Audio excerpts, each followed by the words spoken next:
Hi, my name is Dr. Lauralee Jacks. I recently got my EDD at College of St. Mary. I am also a radio DJ for 105.5 WYTM FM. The book I am going to read is Suki's Kimono by Chieri Uegaki and Stephane Jorisch. And as you can see in this picture, Suki is wearing a Japanese kimono. A Japanese kimono, it means it is a pretty dress, sort of like what I am wearing right now. This is also a kimono.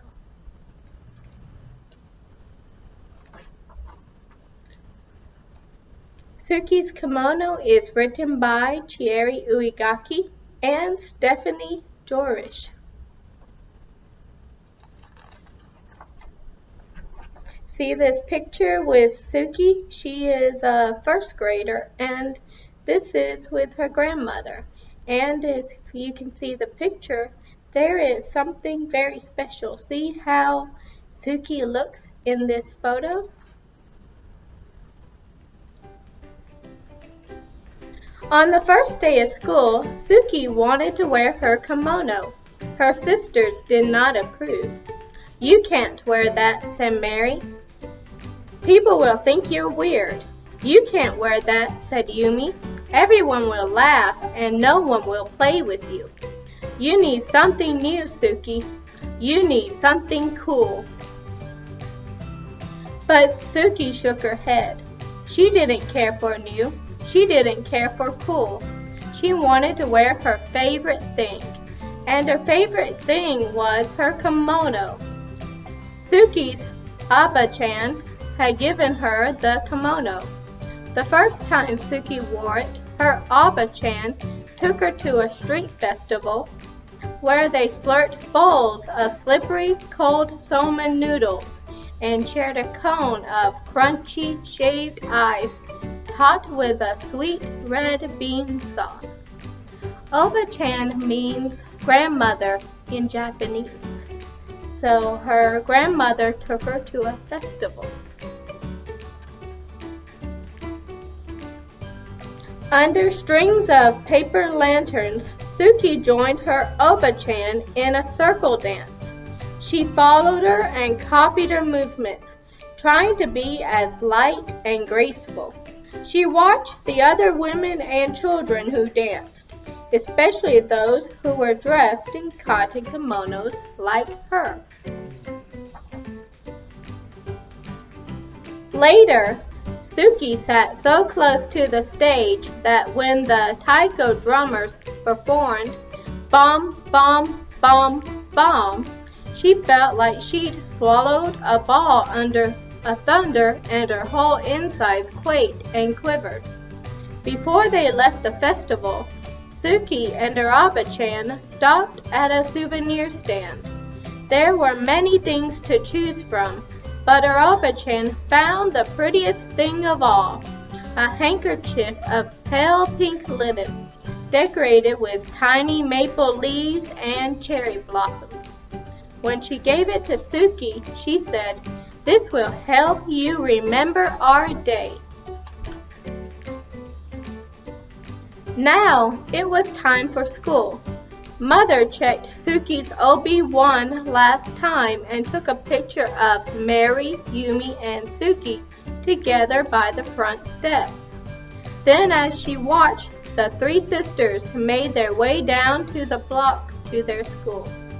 Mary and Yumi stayed several paces ahead of Suki and pretended they didn't know her. But Suki didn't mind.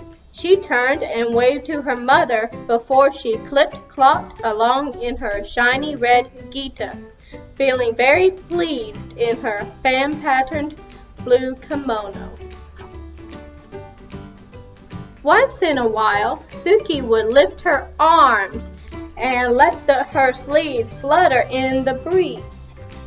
It made her gown feel like she'd grown her own set of wings. When they reached the school, Mary and Yumi hurried across the yard to a group of their friends. Suki stopped and looked around. Some of the children turned and stared at her, and others giggled and pointed at her kimono. But Suki ignored them. She took a seat on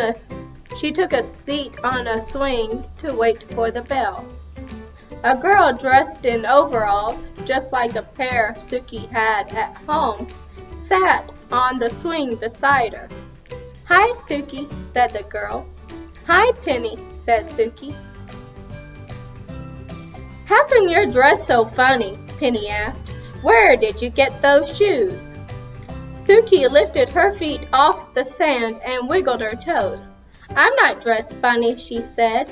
"My grandma gave me these shoes." Suki started pumping her legs. After a moment, Penny did the same, and soon they were both swinging as fast and as high as they could. Swoosh, swoosh, up and up. When the bell rang, Suki and Penny jumped off their swings and ran to the gym for the first day assembly. Once they were finally taken to their new classroom, Suki chose a desk near the window. Penny chose a desk next to Suki. As they waited for everyone to find a seat, two boys in front of Suki turned and snickered behind their hands. One of the boys reached over and snatched at Suki's sleeve. "Look at this," he said. "She's a bat." Suki felt her cheeks burn, but she did not respond. Instead, she concentrated on sitting up straight and tall, the way her Abba-chan always did. It was easy to do with an obi wrapped snug around her middle. Her obi was golden yellow, and in its folds, Suki had tucked away her pale pink handkerchief. "Welcome to first grade," said the teacher. "My name is Mrs. Paggio." She smiled. "Let's introduce ourselves and tell everyone what we did this summer." When it was her turn to speak, Suki stood up and told the teacher her name. "Hello, Suki," said Mrs. Paggio. "What did you do this summer?" "My grandma visited us," she said, straightening her sleeves. "She bought me my kimono and my gaita." Suki raised her foot to show the teacher her wooden clog. Somewhere in the classroom, someone laughed, but Suki took a deep breath and continued. "The best thing was that she took me to a festival, and there were dancing girls dressed like me, and they danced like this." She took a few steps and swayed her arms sideways. "Look, now she's dancing," someone said, but Suki didn't hear. She hummed the music she remembered hearing at the festival. She remembered how it felt to dance barefoot in the open air, on the fresh grass that tickled her toes. She tried to picture the other dancers, how they moved forward in the circle with the rhythm of the music, how they stamped their feet, first right, then left, swung their arms first up, then down, how they stepped back, and back, and back, then clapped. When Suki couldn't remember the next step, she made it up, just to keep dancing. 1, 2, 1, 2, 1, 2, stop. When she finished, the room seemed very quiet. Everyone was watching her. Suki sat down, wondering if she was in trouble. But Mrs. Paggio said, "That was wonderful, Suki," and she started to clap. Then so did Penny, and after a moment, so did the entire class. After school, as the three sisters walked home, Mary and Yumi grumbled about their first day. "No one even noticed my new sweater," said Mary. "No one even noticed my cool shoes," said Yumi. But Suki just smiled. As she clip-clopped along behind them, Suki pulled out the pale pink handkerchief from her obi and held it up over her head to catch the wind.